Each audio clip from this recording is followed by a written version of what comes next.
Welcome to the Election Worker Online Training class.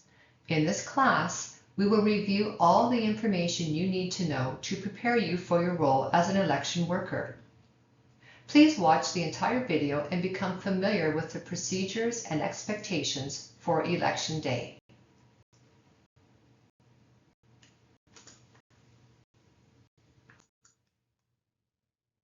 We will review all the information you need to know for any election, including basic information for election workers, procedures for opening the polls, acceptable IDs, assisting electors in filling out the elector register, how ballots are to be marked, and procedures for closing the polling station on Election Day. You will be expected to work on Saturday, June 28th from 9 a.m. until 2 p.m. and on July 5th from 9:30 a.m. until 7 p.m. The doors will be locked at the end of the voting time allotments. However, any electors that are inside the building will be permitted to vote, which may extend your time. Once the day begins, you will be required to remain inside the voting station for the entirety of the election. Please be sure to bring anything you may need with you inside when you arrive. Meals and beverages will be provided to you, but if you have special dietary needs, please bring your own food. It is important you dress appropriately. Dress casually for the day and in layers to ensure you are comfortable, taking note of items that may be offensive to others. Depending where you are stationed, you may be required to wear many hats and perform a variety of duties while assisting electors throughout the voting process. You are the face of the election, and perception is important. Please remember we are here to support the electors. Be sure to greet each elector with a smile and a welcoming manner. Assist when needed, and do not engage in rude or disrespectful conduct. The voting station opens at 10 a.m. sharp. You are expected to be at your station and ready to work. Voters will be directed to the intake table, where each elector will be required to complete Form 13SB, the elector register. There will be a few different summer villages holding their elections at the same time. Each summer village will have its own color-coded forms and coordinating ballots. When the elector approaches the table, you will ask them which summer village they are voting in and provide them with the correct Form 13SB. The top of the form will already be completed for them, and should you get confused with the colors, you will have the name of the summer village already filled out on it. The middle of the page is the section the elector completes. They must complete their name and their summer village address and postal code. They will need to read the statement of eligibility, and if they agree they are eligible to vote in the election, select the reason they are eligible and sign the form.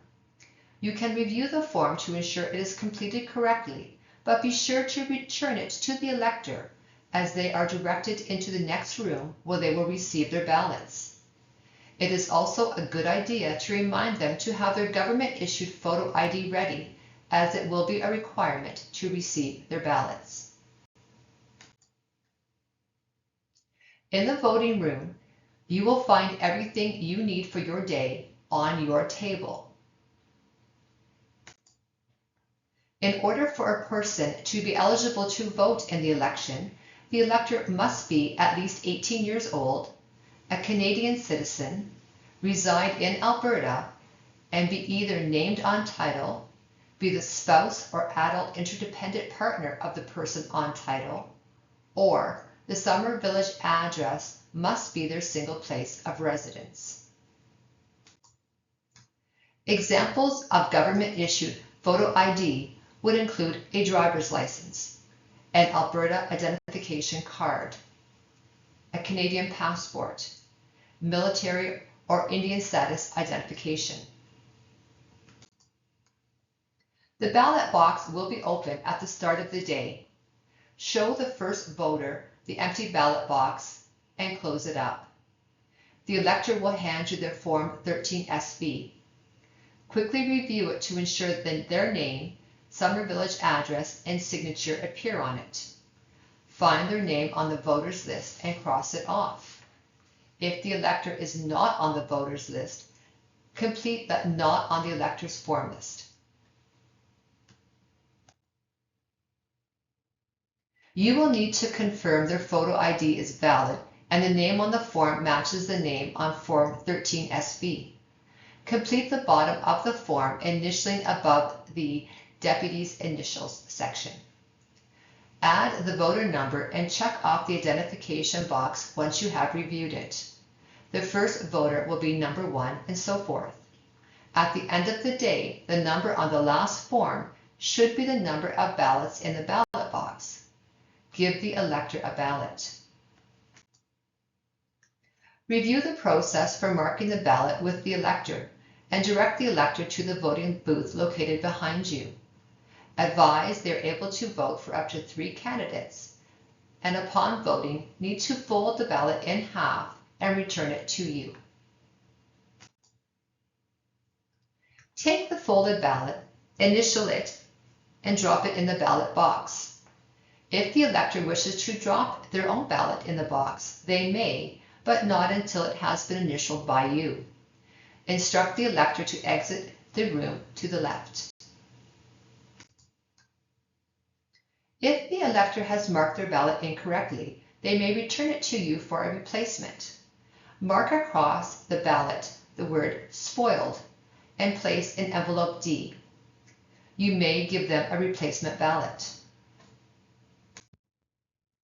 If a candidate or their official agent or scrutineer is present in the voting station, they may object to a voter. If this happens, you must note that on the objection to voter form and write the corresponding number on the back of the ballot. If an elector comes in to vote and requires assistance due to disability, language barrier, or some form of incapacitation, assistance can be provided.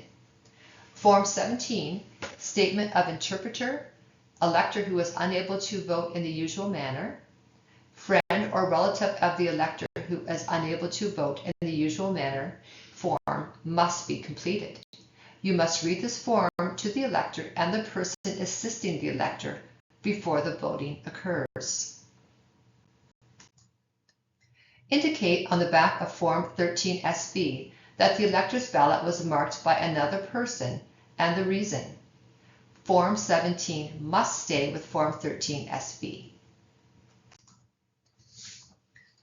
At 7 p.m., the doors will be locked. 2 p.m. for the advance vote. Any electors still present may cast their votes.